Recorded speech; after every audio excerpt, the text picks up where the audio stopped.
podcast you cheer for. Sneaker business talk. It's the Soul Material Podcast. Back again. It's the podcast you cheer for. T-Mark the Street Shark. And the OGEO. All right, we're here back again for some more sneaker business talk. This episode, we're really just going to give you our just run down our most wanted list, because we're always eager to see what's dropping. We kind of already seeing some of the lineups for the winter and next spring already. So what are some things that we know aren't coming out, but we want them to come out? So we just want to manifest that and put that out there in the world, and see if one of our most wanted sneakers actually makes it to the day of light, and maybe we'll show it off if it comes out. So there you go. So we'll do a little round robin and add some storytelling to it, because there's always a reason why we like what we like with some of these sneakers that we're going to talk about, that, it's like, yo, we got to bring those back. All right. So I'll let you kick it off. OG, first round.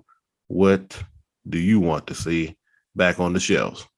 Well, Shark, I learned from you. If you're going to shoot for the stars. And I'm going way out there, because I know it's just going to be next to impossible, just given how times have changed and things have become more of a business, and rightfully so, with companies, the cost of materials, and I get it.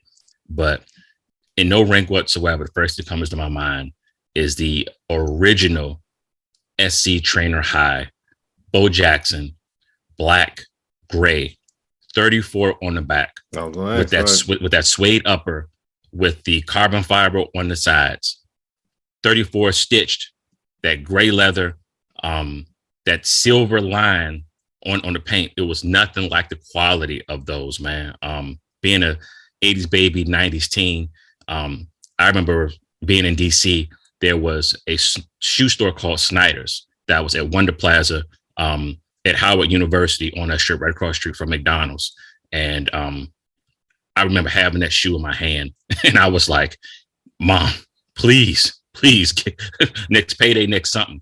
And I can tell you, I literally wore that shoe until they literally fell apart, because the quality was so great on them. The joints were just awesome. So if you guys can Google them, they haven't retroed them. We're talking about, they retroed them once, but they put the Nike check in the back, but the quality was still okay.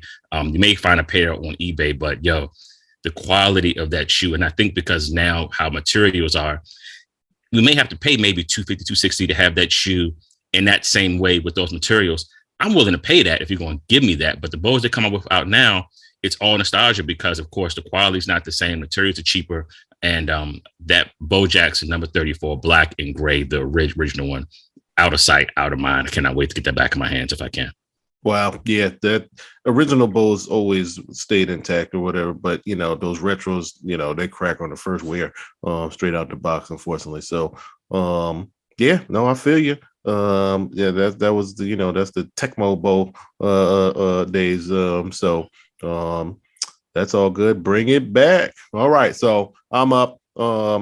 So for me, one, and this actually be a namesake for the history of our podcast as well, is a shoe that was donned by Chris Webber. All right. And we talked about in other episodes that he's worn multiple brands. So this one is his first, what you would have called his signature, because he promoted it and was the face of this shoe, and you had the commercials for it, and all the advertisement, and that would be the Fila Flying Fortress. All right. So in those shoes, with the Grant Hill days, that was kind of the late 90s bulk shoe as far as how hefty those midsoles were. But I'm going to tell you right now, comfort That was there. That was there. The Flying Fortresses, like especially with the all black, and then we had the white with the navy blue for the when they rocked them with the Wizards. Because again, that was like Bullets. The last end of the Bullets transitioned into the Wizards as well when we were playing the last time we played the Bulls in the playoffs, and then we had so much hope and everything. So that was just that time period of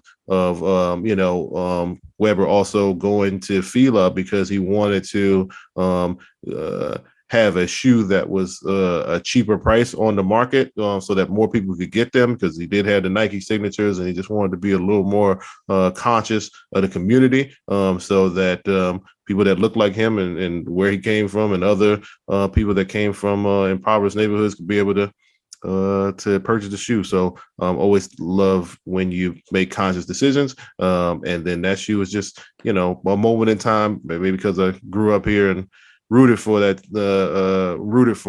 But that'll always stick out. So I would love to see if, maybe Soul Material Podcast could be a part of bringing it back. If, Fila, if you're listening, if you want to do a collab, we have some experience building some of those designs. So we'd love to see the Fila Flying Fortress come back.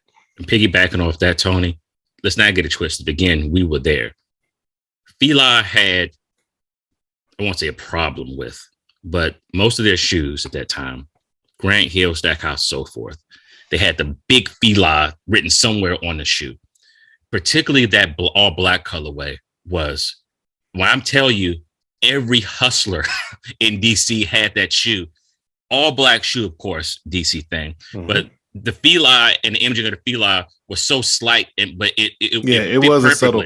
It was subtle branding. That was the only one that was subtle. Everything else just boom, Fila, we're big, look at us. And I'm telling you, man, between those and wearing slouch socks, drop socks, it was the shoe of DC. So if that shoe, we have opportunity to bring that shoe back, make it exclusive to DC, trust me, that people young and old, it had that DC feel to it, that old DC feel to it. So I miss that time. And then again, you talked about, man, just what the Bullets were doing at that time and what Rod Strickland was doing. And we had Chain, we had a bomb squad, and we were like, even Mike was quoting and saying, if this team stays together. Yeah, that's why it was peak hope, but that's the plight of a DC sports fan. There you go. So there you go. So what's next? Man, for me, again, I gotta mention the Reebok Twilight Pump. You gotta bring that Twilight Zone back, man. The Dominiques, the original black and orange and original white, yellow, and I'm waiting for those to come back. I know it's been over a decade now since the last retro. Yeah, I think it was 2006, maybe. Yeah, it was before. Yeah, it had to be before 2010. So yeah. Wow, it's been that long. But Reebok has been on a great tear of just bringing stuff back. Even recently, the Shaqs with no advertising, no nothing. They just showed up, and they've actually retroed a couple pumps, especially the Shaqs, like multiple times now. In the same time that they have not done the Dominiques, like you said. So, yep, that's definitely a human highlight film. Definitely. So I'm really looking forward to those. And again, being old school, the high top, and now with everyone kind of in that kind of bulky type of thing, is maybe the perfect time for those to come back. But then the way the game is now, who knows with the resale market, I got to go that route sometimes. So that's the gift and the curse of asking for these things. So when they come, then either the limited quantities or, as you say, the culture vultures, and it just brings up. So, for example, I have yet to even get the last pennies that were retro, the penny ones, because I refuse to pay $200 for them. I just refuse. So that's a whole nother tangent for another time, but hoping for the Reebok Twilight Zone pump. Bring it back. Shock, what's next on the list? All right. So I'm going to switch to another brand as well. And this time we're going to talk about Converse. In particular, we're going to talk about cons. All right. Ooh. So that's a different era if you know about the cons era. All right. Commercials, boy.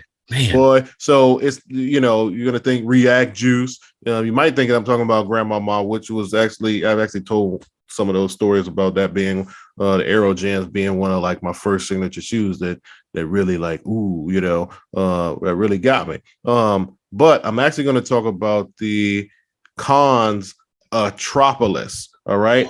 That is one of my top 5 shoes of all time. All right. So the Atropolis is basically the signature for Latrell Sprewell, aka the Landlord. All right. So if you remember, there was actually a Cons commercial called The Landlord. So whichever city he went into, he was taking, collecting rent and owned property in every visiting arena, and that property would be the court. Sprewell was one of my favorite players. I was actually besides his home team, Washington Bullets. I really love Golden State, right? So before Curry was chefing it up, it was Run TMC, and Tim Hardaway was UTEP two-step. Chris Mullin, Mitch Richmond, like the run and gun Don Nelson. Like nobody was doing that at that time, and that's why like Golden State was like my auxiliary team. So those are posters on my wall. So the Atropolis, that shoe, it was a mid top, and it was kind of like a Hirachi style because that was around the time. So I remember having the Golden State blue and yellow colorway, and then my select team was blue and yellow. So I was really styling when I was rocking them on the court, and they were just so comfortable. And that was one of those shoes that I got, at like Rack Room Shoes or something like that. And I remember, going shopping with my mom to those type of places, and then it was just like I got a pair of Tropolises and Ewings at the same time, and from Rack Room Shoes, and it was just like, oh, I can get 2, from these stores because they didn't cost as much or whatever. But it was and I was young, I was middle school I was middle school at that time. So I want to see the Cons Atropolis signature for Latrell Sprewell, Golden State Warriors at the time. So that was because he just had so much energy, and he would just mean mug you or whatever. His jumper wasn't even pretty like that, but he could just fill you up with buckets. 44 minutes a game. I remember he led the lead in minutes played for a few years. He didn't get tired. I'm like, didn't get tired.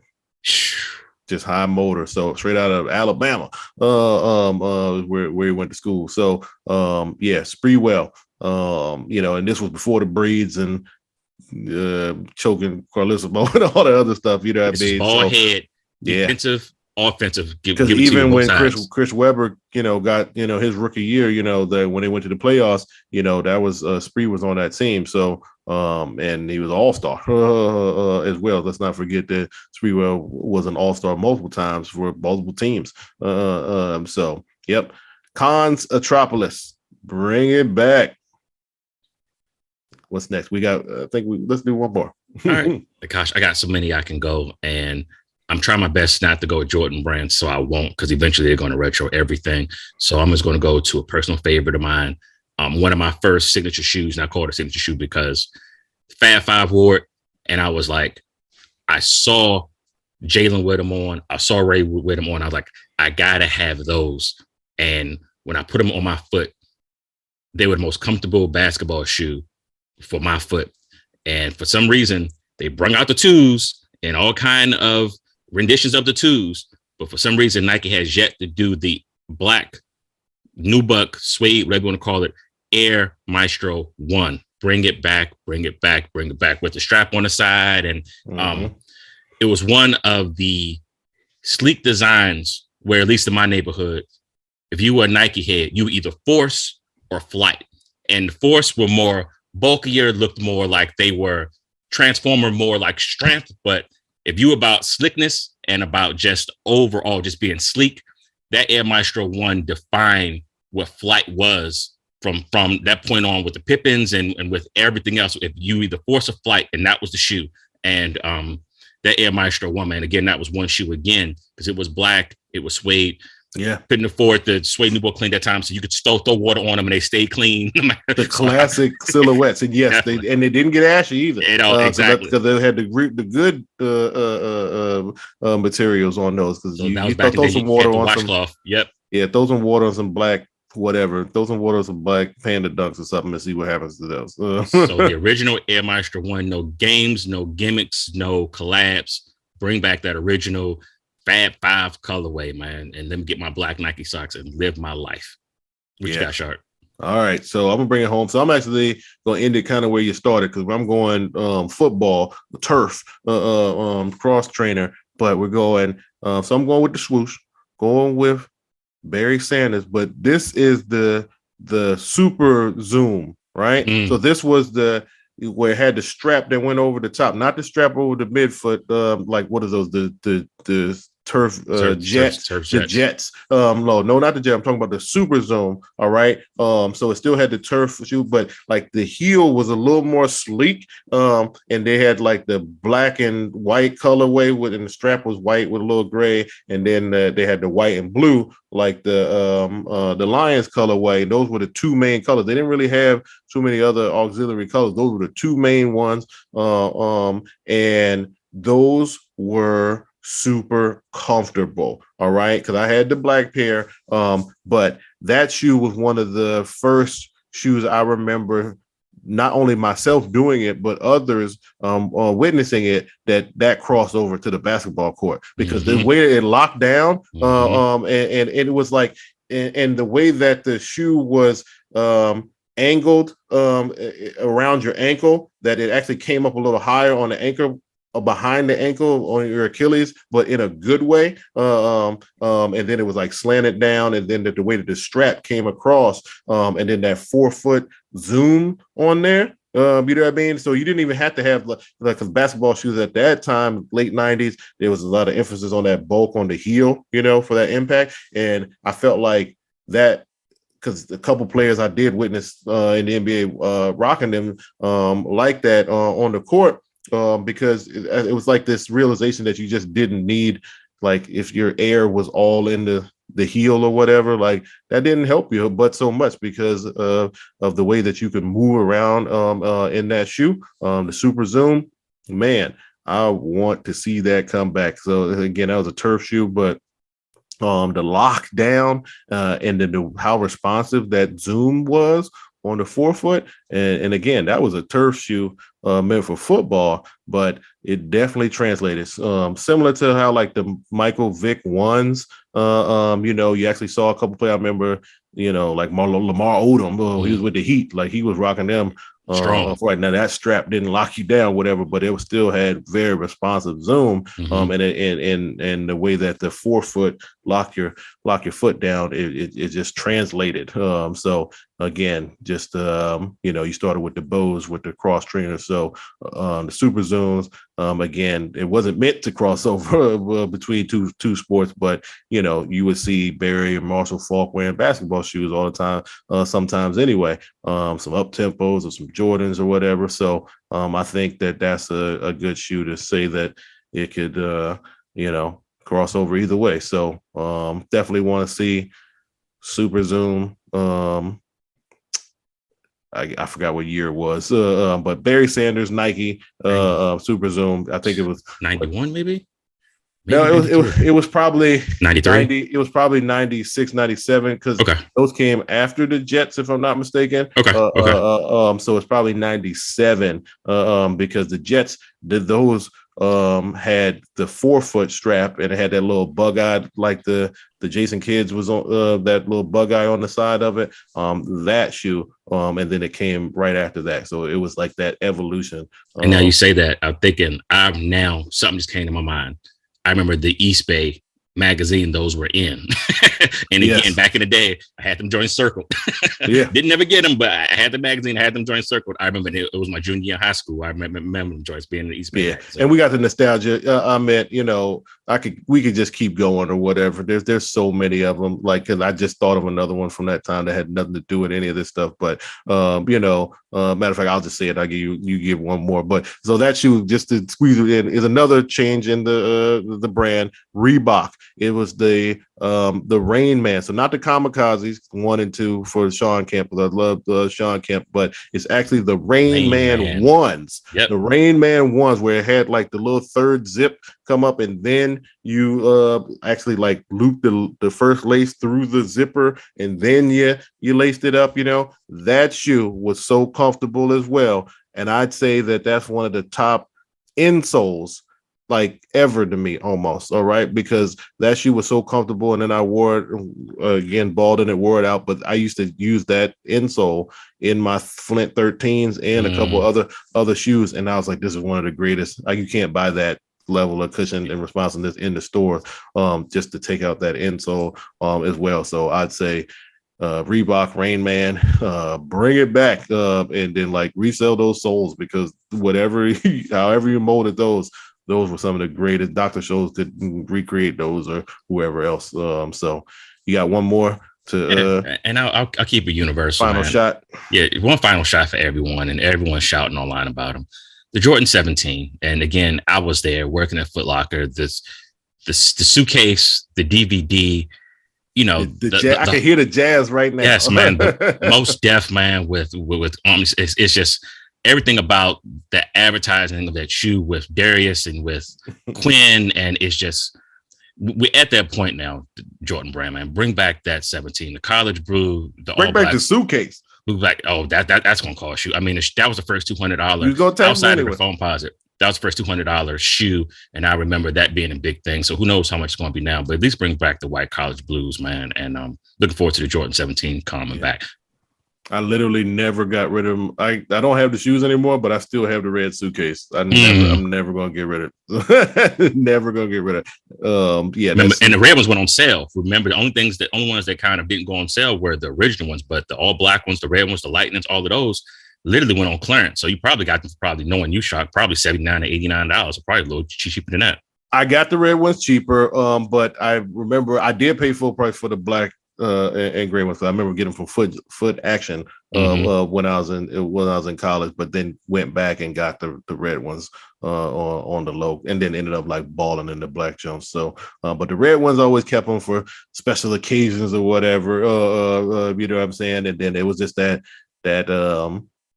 there's actually been many shoes that have been in that suitcase over time. A lot of my favorite doubles will end up in there. Some True Blue 3s or some Carmine 6s. When I used to have doubles, that's where they would live, inside of that suitcase. So that suitcase is empty right now. So now think about hopefully one of these things will come back, or those will come back, and we'll get to fill them up. So speaking of quality, that suitcase is almost 20 years old now. You know what I mean? Yeah, and it's still kicking.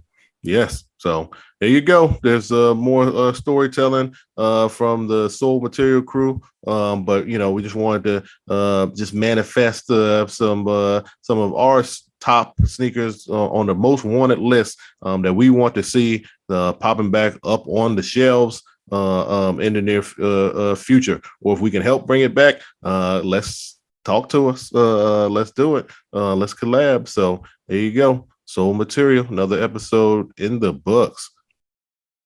Podcast you cheer for, signing off the OGEO. All right, T Mark the Street Shark, clarity over popularity. See you next time.